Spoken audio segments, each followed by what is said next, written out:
Welcome to the first episode of our Employsure Essentials podcast series.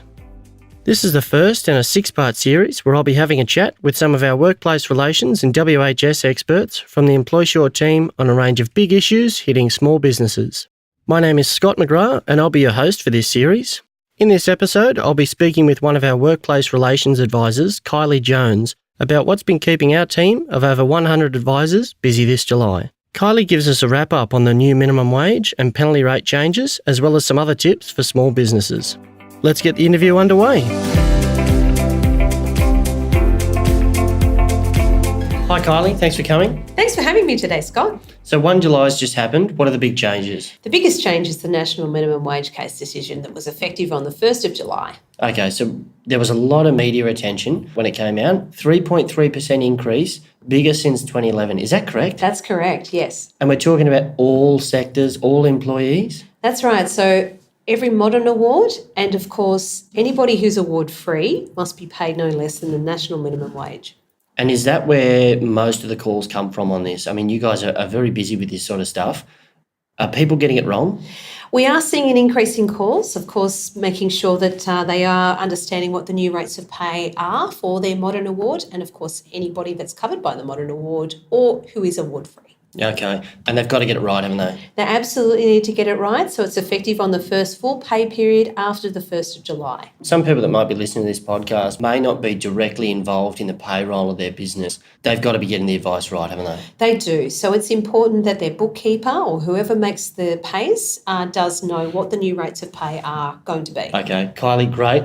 There was also another change on 1 July and it was the penalty rate reductions. Is that keeping you busy? It is absolutely keeping us busy, but it is only going to affect some modern awards, not all modern awards. And are we just talking about public holiday rates? No. So a penalty rate could be a higher loading when you work on a Sunday or a Saturday, or even some public holidays attract different penalty rates. Okay, enough confusion out there already. What awards are we talking about?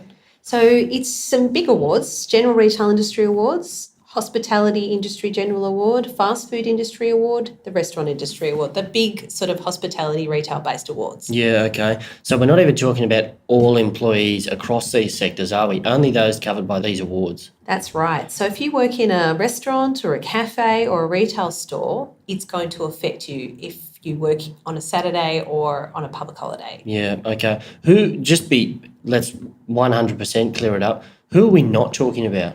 We're not talking about someone who would, say, work as an office worker in a real estate business or a manufacturing environment or a hairdresser in a obviously a hair salon on a Saturday. There's some big points there for employers. I mean, just because you're in these industries doesn't mean you're even impacted. I mean, hairdressers, as you said, they're open Saturdays and Sundays, but they're not impacted. Do you think that's where the confusion is, that this minimum wage has impacted every employee, but the penalty rates haven't? That's right. So it's really important to get the advice to make sure that you know what the rates of pay are going to be as of the 1st of July, which affect every award, but only some awards will be affected in terms of the penalty rate reduction.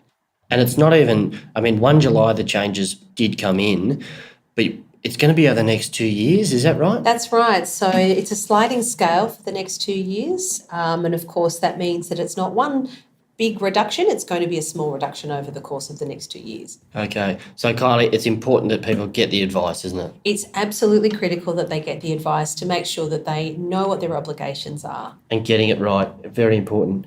Kylie, 1 July was a new financial year. Get the minimum wage right. Make sure you understand the penalty rate reduction. Is there anything else employers should be doing? I guess it's a really good time of year to make sure that your contracts are up to date, that your policies are in order, and of course making sure your training requirements are also up to date as well. Exactly right. I mean, you've spent the time to get the pay right. Why not look at everything else that needs to be done for your employees? Great time of year. Kylie, thanks for your time. Thanks for having me. Well, there it is, the hot topics for July. Of course, if you need further advice on anything Kylie covered, or if there is anything you need to discuss, call our advice line on 1300 651 415. We'll be back to talk about how to manage employees through the difficult process of resignation, dismissal and termination. This is Scott McGrath from Employsure. I look forward to your company next episode.